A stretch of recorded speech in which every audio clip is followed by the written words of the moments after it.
Hi guys, today we're going to look at two words that are commonly mixed up, then and than. Then and than sound similar, but they are different words and they have different spellings and different meanings, and it's important to know when to use each.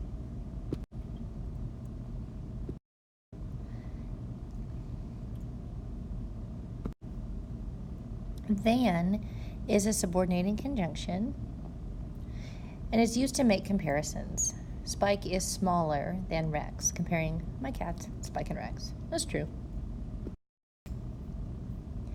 Then, THEN, can be an adverb that tells about time. It can also mean therefore. We flew to Salt Lake City and then drove to Yellowstone National Park.